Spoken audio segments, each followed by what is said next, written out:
Assalamualaikum warahmatullahi wabarakatuh. Qala rabbi shrah li sadri wa yassir li amri wahlul 'uqdatam min lisani yafqahu qouli.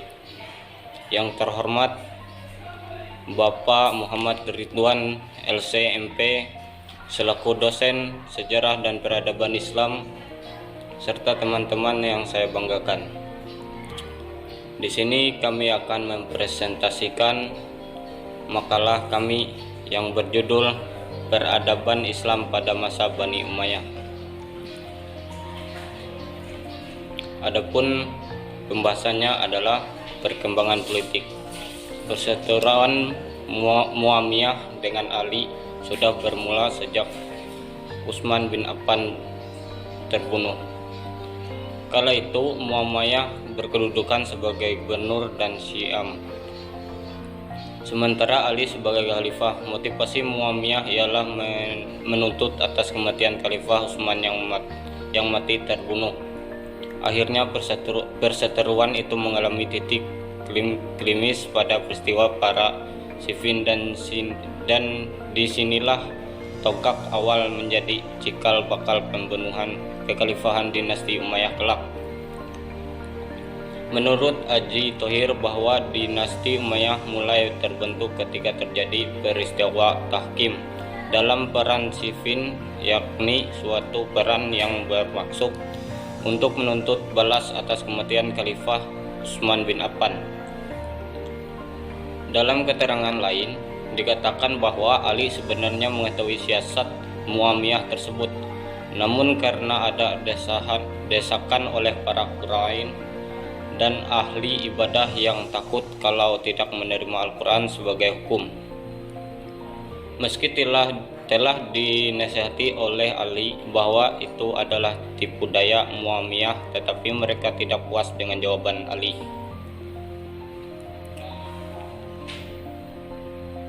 Sehingga mereka terus mendesak Ali menerima dan sangat terpaksa, lalu ia mengutus seorang untuk memenuhi Muawiyah dan menyatakan maksud tujuan penghafatan mushaf. Sesudah wafat Khalifah Ali bin Abi Thalib, maka berhenti habislah masa kepemimpinan Khalifah Ar-Rasyidin. Oleh karena itu masyarakat Arab Irak dan Iran saat ini mengangkat Hasan bin Ali untuk mengatakan kedudukan ayahnya, sehingga terjadi pembayatan oleh Qais bin Ali untuk mengatakan kedudukan ayahnya, sehingga terjadi pembayatan oleh Qais ibn Said dan diikuti oleh masyarakat Irak.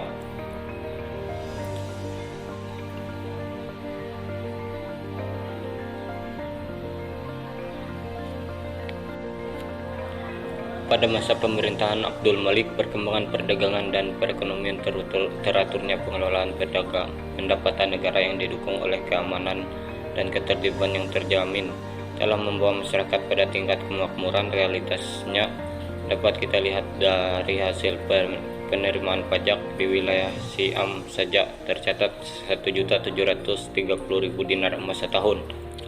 Kemakmuran masyarakat Bani Umayyah juga terlihat pada masa pemerintahan Umar ibn Abdul Aziz. Keadaan perekonomian pada pemerintahan telah naik ke taraf yang menakjubkan. Semua literatur yang ada pada masa kita sekarang ini mengutamakan bahwa kemiskinan, kemelaratan dan kepamatan telah dapat diatasi pada masa pemerintahan Khalifah ini.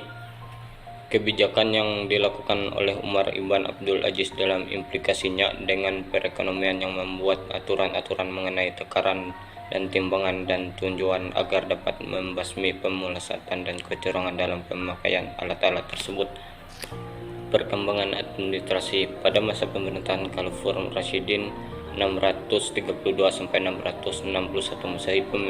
Pemimpinan pemerintahan pusat hanya terdiri atas khalifah didampingi oleh seorang pejabat yang disebut Al-Khatib. Sekretaris. Di samping khalifah ada majelis penasehat yang terdiri atas sahabat-sahabat Nabi Muhammad.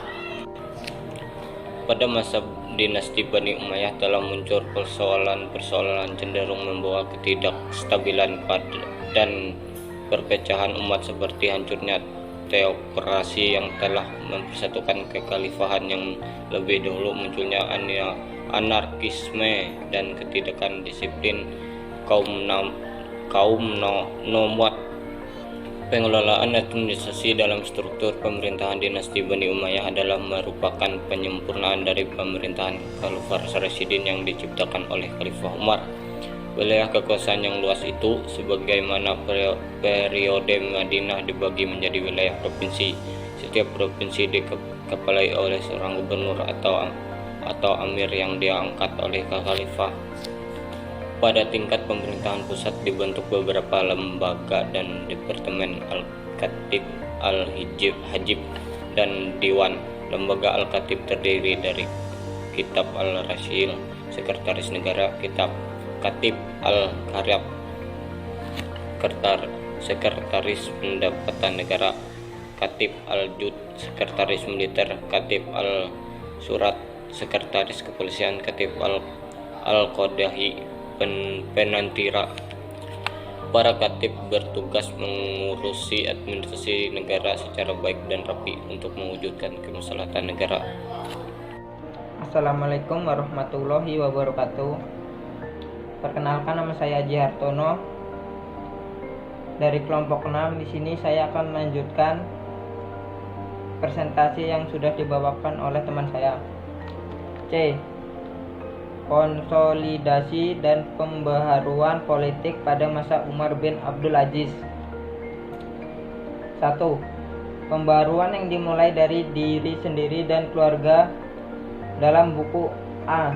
Study of Islamic History 186 2009, Ali menyebutkan bahwa karakter pemerintahan Umar ibnu Abdul Aziz diserahkan pada kebijakan internal dalam negeri di mana hasilnya adalah luar biasa mengagumkan. Ia memilih pemimpin-pemimpin baru di posisi paling penting, bukan karena ia memiliki partai atau mewakili golongan, tetapi karena pendirian dan kejujurannya. Misalnya, di Spanyol ia menunjukkan Sam bin Malik orang Yaman, dan di Afrika ia menunjukkan Ismail bin Abdillah. Ia baik pada keluarga Ali dan menyerunkan doa setiap hari Jumat bagi Ali. Pernyataan di atas seperti kutipan berikut ini. Umar is chief attention was direction to international policy, and for his reason is remarkable. He appointed the men in the most important post not because they belong to his party, but because he thought them to be upright and honest. Umar bin Abdul Aziz menyadari dengan baik bahwa ia adalah bagian dari masa lalu. Ia tidak mungkin sanggup melakukan perbaikan dalam kehidupan negara yang luas kecuali kalau ia berani memulainya dari dirinya sendiri, kemudian melanjutkan pada keluarga intinya, dan selanjutnya pada keluarga istana yang lebih besar. Maka langkah pertama yang harus ia lakukan adalah membersihkan dirinya sendiri. Setelah Umar dibaiat menjadi khalifah, maka dilakukan pemakaman Khalifah Sulaiman. Datanglah pada Khalifah Umar kendaraan raja yang berupa unta, tunggangan, dan pengangkut barang yang dipersembahkan. Tapi oleh Umar hanya satu unta yang diambil dan yang lainnya dijual. Hasilnya diserahkan ke Baitul Mal. Begitu juga dengan permadani. Alas kaki khalifah juga dijual untuk diberikan pada Baitul Mal. Umar juga menyerahkan semua tanah dan harta yang dimiliki ke Baitul Mal karena diyakini harta yang diwarisi tersebut bukan haknya tetapi hak rakyat. Begitu juga sikap ini diberlakukan pada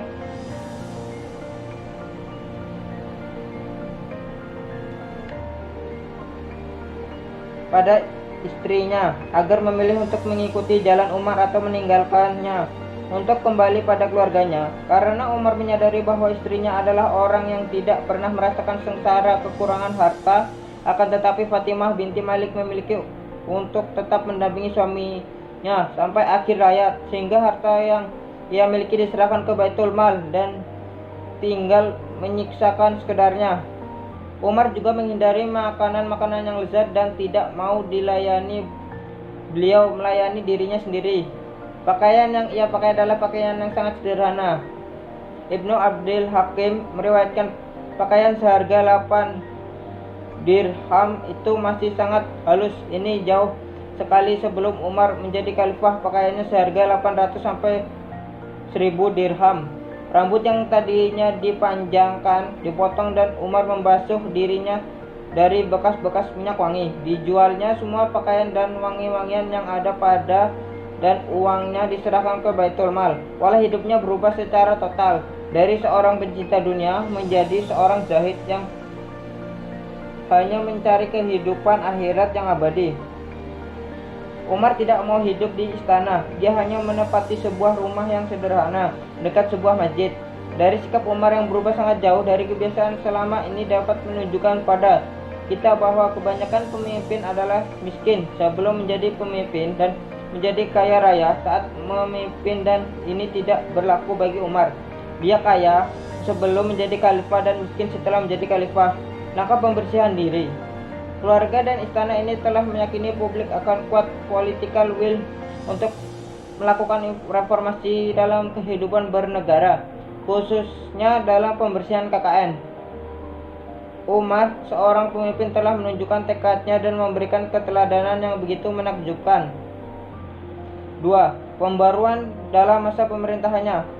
Penekanan bidang politik Umar adalah lebih kepada pembenahan dalam negeri. Kegiatan peperangan dan penaklukan dihentikan. Semua pasukan yang mengepung Konstantinopel ditarik, begitu juga yang ada di kawasan bekas jajahan Bizantin. Tujuannya adalah untuk mewujudkan keamanan serta memberi peluang kepada para tentara untuk istirahat dan pulang bersama keluarga mereka. Umar lebih memilih damai dalam penyelesaian masalah. Dialog adalah salah satu cara Umar untuk menghadapi musuh dalam negeri. Hal ini dilakukan pada saat berdialog dengan kaum Khawarij.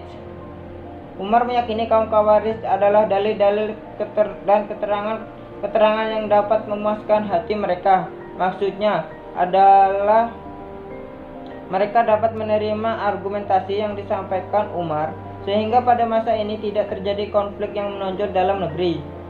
Para gubernur zalim dan semena-mena dipecat, dan ia benar-benar memilih para gubernur atau pejabat yang dapat memegang amanah. Bahkan Khalifah Umar mencatat Jarrah bin Abdillah al-Hukmi, gubernur Khurasan, gubernur yang ia pilih tetapi tidak dapat melaksanakan tugasnya sesuai harapannya. Jarrah bin Abdillah ketahuan memungut ijazah dari para mualaf. Pada masa ini tidak ada KKN karena Umar memilih pejabat sesuai dengan kapabilitasnya. Untuk menghindari mereka dari kehianatan, maka para gubernur gajinya dinaikkan 3.000 dinar. Langkah selanjutnya yang dilakukan adalah memantapkan sumber pendapatan negara melalui yang pertama, mengandalkan pajak tanah baik muslim maupun non-muslim. Untuk pajak masa, Umar tidak membedakan muslim ataupun non-muslim, mereka sama-sama mempunyai kewajiban pajak. Yang kedua, membedakan antara pajak ijazah dan pajak kharaj. Pajak jizyah dihapus bagi orang muslim non-Arab. Ini menunjukkan pada kita bahwa Umar telah menyamaratakan hak antara bangsa Arab dan non-Arab yang hanya berpijak pada kesamaan akidah Islam, sehingga dengan sendirinya mewakili ini terhapus pada masanya. Sebagai pendukung penghapusan mewali, maka digalakkanlah asimilasi perwakilan antara Arab dan non-Arab. Adapun untuk pajak kharaj, antara muslim dan muslim atau antara Arab dan non-Arab sama. Zakat juga dikenakan pada umat muslim saja. Yang ketiga, ada menghapus segala perayaan mahrajan. Kebiasaan peserta berfoya-foya pemberian hadiah ditiadakan karena hal ini termasuk pemborosan dan menyalahgunakan harta rakyat. Kepapanan diatasi pada masa ini. Boleh dikatakan mereka yang ingin mengeluarkan zakat sangat sungkar untuk memperoleh orang yang menerima. Langkah yang telah dilakukan adalah redistribusi kekayaan negara secara adil dengan melakukan restrukturisasi organisasi negara, pemangkasan birokrasi, penyederhanaan sistem administrasi. Pada dasarnya Umar telah menghemat belanja negara dan pada waktu yang sama mensosialisasikan semangat bisnis dan kewirausahaan di tengah masyarakat. Dengan cara begitu, Umar memperbesar sumber-sumber pendapatan negara melalui zakat, pajak, dan ijazah. Itulah kemudian yang terjadi di masa Umar bin Abdul Aziz. Jumlahnya pembayaran zakat terus meningkat, sementara jumlah menerima zakat terus berkurang. Bahkan habis sama sekali para amil zakat berkeliling di pelosok-pelosok Afrika untuk membagikan zakat, tapi tak seorang pun yang mau menerima zakat. Artinya para mustakik zakat benar-benar habis secara absolut sehingga negara mengalami surplus. Maka redistribusi kekayaan negara selanjutnya diarahkan kepada subsidi pembayaran utang pribadi swasta dan subsidi sosial dalam bentuk pembiayaan kebutuhan dasar.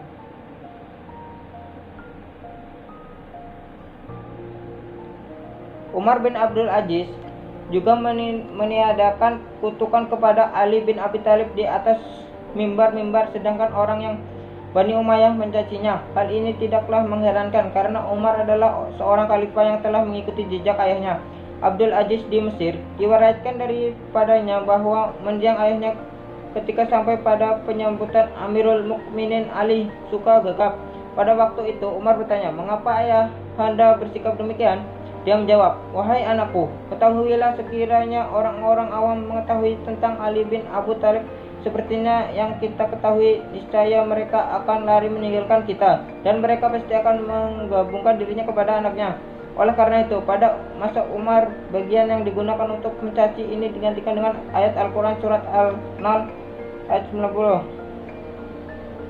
Umar juga mengeluarkan kebijakan mengembalikan uang pensiunan anak-anak yatim yang ditinggalkan oleh orang tuanya yang meninggal di perang pada awal pemerintahan dinasti Umayyah. Banyak uang-uang pensiun pada para pejuang muslimin yang gugur di medan pertempuran tidak diberikan kepada keluarga mereka, sehingga hal ini membuat para keluarga pejuang muslim yang gugur, terutama anak-anak yatim, yang merasa tidak puas.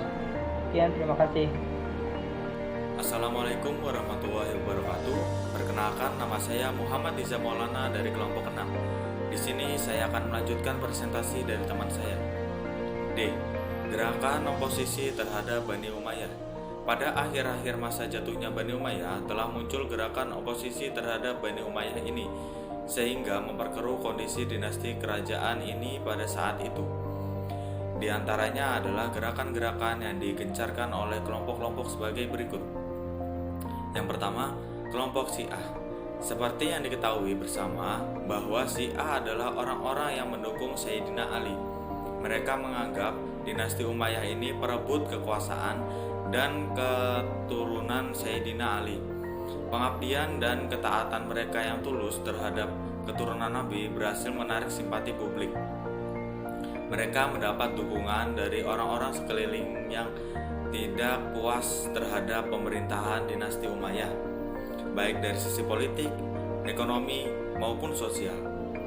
Yang kedua, kelompok Sunni. Di kelompok Sunni ini, sekalipun orang-orang yang paling saleh di antara mereka mengancam akhlak para khalifah karena mereka mementingkan kehidupan duniawi serta mengabaikan hukum Al-Quran dan hadis, di mana mereka telah siaga penuh untuk menjatuhkan sanksi keagamaan terhadap segala bentuk penentangan yang mungkin muncul. Yang ketiga, keluarga Abbas. Para keturunan paman Nabi Al-Abbas bin Abdul Al-Muttalib bin Hashim mulai menegaskan ketuntutan mereka untuk menduduki pemerintahan. Yang keempat, perpecahan antara suku, etnis, dan kelompok politik. Di samping ada gerakan oposisi terhadap Bani Umayyah ini, ada faktor utama yang melatar belakangi runtuhnya dinasti ini. Faktor itu adalah munculnya perpecahan antara suku, etnis, dan kelompok politik yang tumbuh semakin kuat. sehingga terjadi gejolak politik dan kekacauan yang mengganggu stabilitas negara. Ketika kita melihat ke belakang, sebenarnya para khalifah pada masa periode Umayyah lebih merupakan pemimpin kelompok tertentu, bukan pemegang kedaulatan atas sebuah kerajaan yang utuh. Hal ini dapat dilihat dari putranya Muawiyah sebagai penerus menjadi khalifah.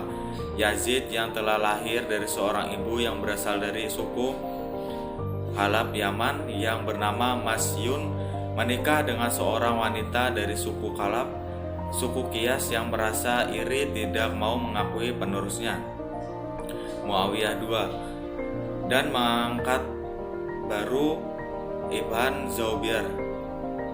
Kemenangan suku Khalaf yang menentukan atas suku Qiyas di Marjan Rahid berhasil mengamankan kekuasaan Marwan, bapak keluarga Marwan dalam dinasti Umayyah. Di bawah kepemimpinan Al-Wahid I, kekuasaan suku Qiyas mencapai puncak kejayaan pada masa Al-Hajjaj dan saudara sepupunya Muhammad penakluk India dan pada masa Qutibah penakluk Asia Tengah. Saudara Al-Wahid Sulaiman memberikan dukungan kepada orang Yaman. Namun Yazid II karena pengaruh ibunya yang berasal dari keluarga Majhar mendukung orang Qiyas. Seperti halnya Al-Wahid II, Yazid III mengandalkan pasukan Yaman untuk merebut kekuasaan dari tangan pendahulunya Al-Wahid II. Menurut analisis penulis bahwa pada masa menjelang runtuhnya dinasti Umayyah ini sudah terjadi perebutan kekuasaan. Siapa yang kuat dan siapa yang mempunyai pengaruh yang luas di hadapan masyarakat mereka, itulah yang menjadi potensi menjadi khalifah. Jiwa persaudaraan dan kesatuan pada saat itu yang meluntur dibandingkan semangat para khalifah dan gubernur sebelum-sebelumnya. Inilah sekilas gambaran politik dinasti Bani Umayyah pada saat itu. Sekian dari kelompok kami. Wassalamualaikum warahmatullahi wabarakatuh.